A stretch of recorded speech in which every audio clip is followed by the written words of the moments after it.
Wait, ensure to subscribe, like, and comment on this story. Thank you. The storm had already passed, but the road still wore its bruises. Puddles shimmered under the fading sunlight, and leaves clung to the sides of cars like regret. Mr. Walker kept his head low as he walked, his heavy boots slapping quietly against the damp asphalt. His clothes were plain, a little too worn. He carried the look of someone who didn't belong anywhere, but moved like he was used to being invisible. He didn't mind being unseen. It made life simpler. Then he saw her. A black luxury car sat stranded at the edge of the road, hood propped open. One high heel had been kicked off, and the woman wearing the other crouched beside the back tire, looking both furious and helpless. Mr. Walker paused, hands in his pockets, debating whether to keep walking. She looked up, and their eyes locked. For a fraction of a second, her makeup was perfect, but her eyes betrayed her stress. She looked like someone who hadn't had to ask for help in a long time, and hated that today might be the day she had to. He sighed. "You got a spare?" She blinked. "Excuse me," he nodded toward the tire. "Trunk, spare tire. Do you have one?" I think so."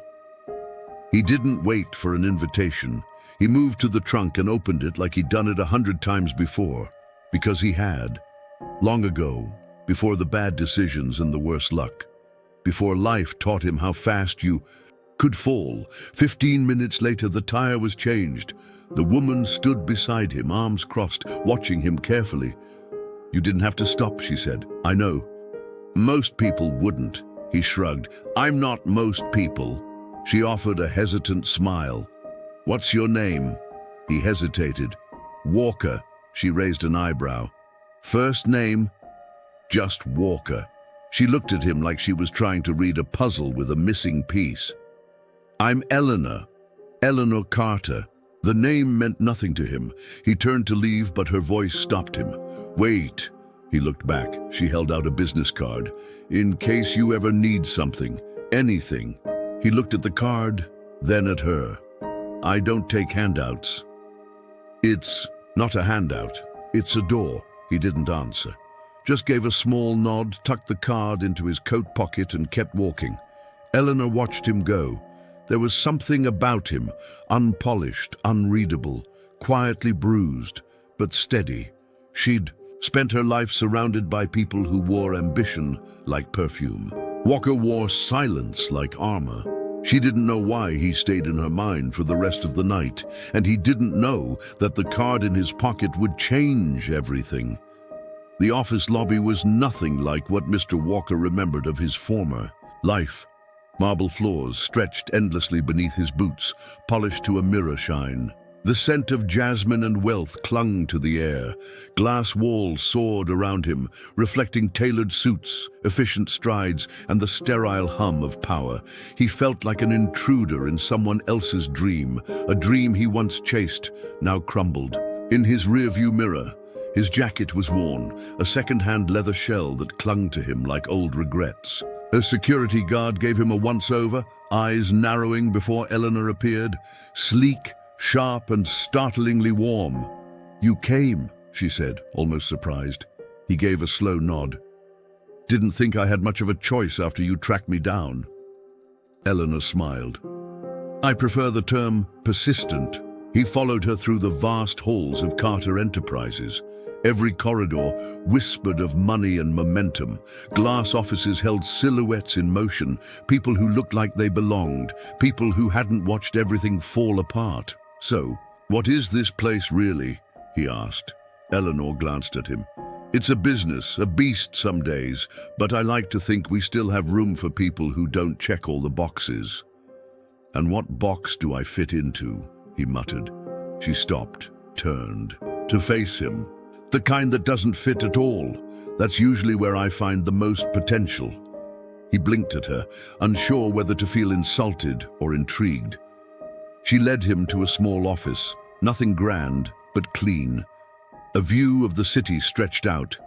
Through the window behind the desk, on the table sat a company badge with his name on it, Mr. Walker, maintenance team, night shift, "It's not glamorous," she said, "but it's honest, and it's yours if you want it." He stared at the badge, unsure if this was mercy or manipulation. "Why me?" he asked, voice low. "You don't know anything about me." Eleanor leaned against the desk, arms crossed. "You fixed my tire without knowing who I was. You were kind when you didn't have to be. I respect that. And maybe, I don't know, maybe I like to believe in second chances." That word, second, chances, wrapped itself around his ribs like a hand tightening. He thought of the nights spent on thin mattresses in half-lit rooms, of his daughter's voice on the phone, growing older with each call, of the man he used to be and the man he still hoped he could become. He took the badge. A long silence hung between them. "Don't expect a miracle," he said. Eleanor's smile softened. "I don't need a miracle, just a man willing to show up." As he stepped into the hallway again, badge in hand, something shifted inside him. Not quite hope, not yet, but maybe the whisper of something like it. From the corner office above, Eleanor watched him go. She had no idea why she cared so much, but something about him, the quiet strength in his silence, the way he looked at the world like it had already broken him, stirred something unshakable in her. This wasn't just charity. It was the start of something neither of them could name. Yet 3 days passed. Walker stared at the card on the table. Eleanor Carter, CEO, Carter Enterprises. Her number was printed in a sleek font, clinical and distant. It might as well have said, "Too good for you, don't bother calling." He had no business keeping it, and yet he hadn't thrown it away either. He told himself he didn't care what she thought when he left her office after she offered him a job. He didn't belong in glass towers or boardrooms. He belonged to the streets, the mechanic shops, the long-forgotten corners of the world where people didn't shake hands. They survived. But something in her eyes had lingered with him. Not pity, something else. He looked up when the diner bell jingled. An older man walked in, nodded at the waitress like he came here daily. Walker looked back down. He used to be that man, before he lost everything. A job meant steady work. It meant food for the week, rent. He took out the card again. He flipped it over. Blank. No escape on the back then. He grabbed his coat. Meanwhile, at Carter Enterprises, Eleanor sat at her desk, fingers laced under her chin, as she read the quarterly projections. The room was filled with polished wood, steel accents, and a quiet tension that came from living life at the top. But her mind wasn't on the numbers. It kept going back to him, the man with oil-stained hands and eyes that didn't flinch, the kind of man who didn't chase power, didn't even want it, the kind of man you couldn't buy, but maybe, just maybe, you could trust. Her assistant knocked gently on the glass. "Miss Carter, someone's here to see you." She looked up, surprised. Who? He didn't need a name. Walker stepped into the doorway, the city light behind him making him look like a ghost from another life. "I've changed my mind," he said simply. Eleanor stood slowly, a flicker of something like satisfaction passing across her face, but she kept it professional. She nodded. "I thought you might." She came around her desk and held out her hand. "No handouts," he said. "Wasn't offering one," she replied. They shook. Just like that, the line between their worlds blurred. She handed him a folder. His employment contract. "You'll start in facilities, groundskeeping, maintenance, operations." He nodded. "Good," she added more carefully. "There's room to grow if you want it." He didn't answer, but he stayed. That night, as the city lights flickered across the tower windows, Eleanor stood alone in her office, watching him leave through the side entrance with a security badge clipped to his collar. She didn't know why she had gone out of her way for him. Maybe it was curiosity, maybe it was guilt, or maybe, just maybe, it was hope. Mr. Walker adjusted to the job like he did everything in life, quietly, without complaint. He learned the flaws of Carter Enterprises by heart. He fixed heating systems, rewired lights, polished hallways, while executives passed him like a shadow. He didn't need recognition, just a paycheck, but people noticed anyway. The janitors liked him. The head of security trusted him. Even the VP of operations, a smug man named Gavin West, gave him a half-hearted nod once, until he realized Walker wasn't like the rest of the help, because Walker didn't cower. He moved with a certain calm, like a man who'd already been to hell and come back not needing anyone's approval. That unsettled people like Gavin, but not Eleanor. Late one evening, Walker was fixing the executive elevator when Eleanor passed by alone, coat over her arm. She paused, watched. "You've made quite the impression," she said. "I keep the lights on, that's about it." "No, you keep people grounded." He glanced at her. "You really believe that?" "I've built an empire," she said quietly.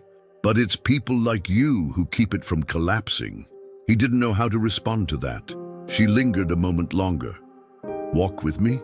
He hesitated, then nodded.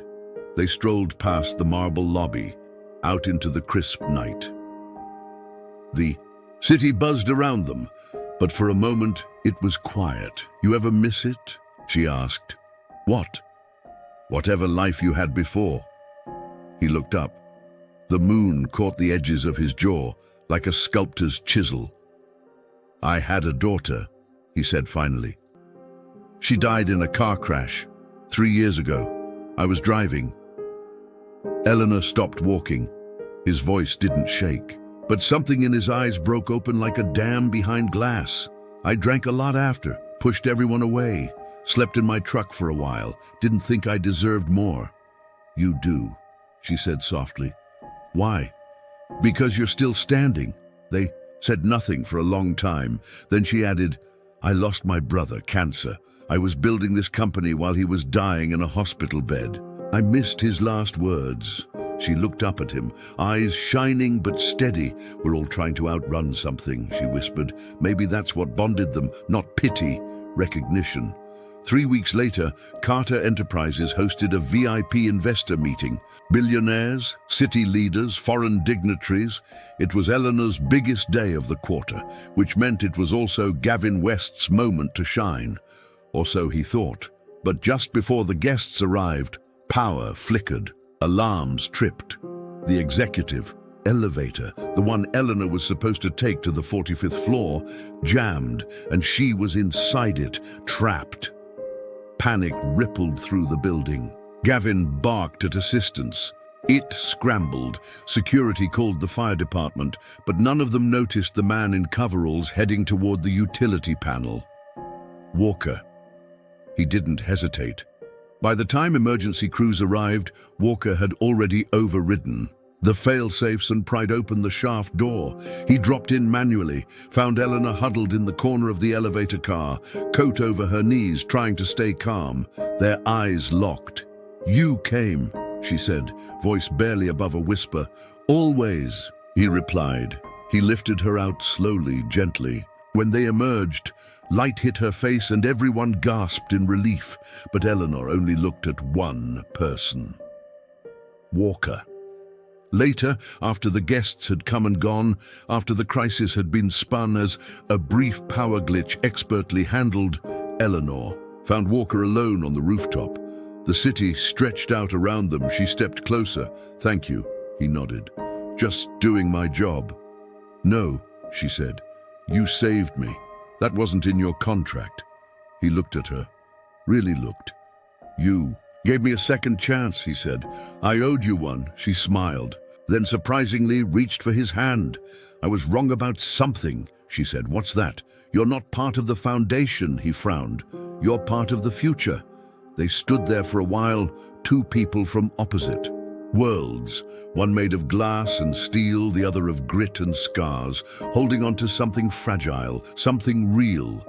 And for the first time in years, Walker believed it might be okay to start again. Wait, ensure to subscribe, like, and comment on this story. Thank you.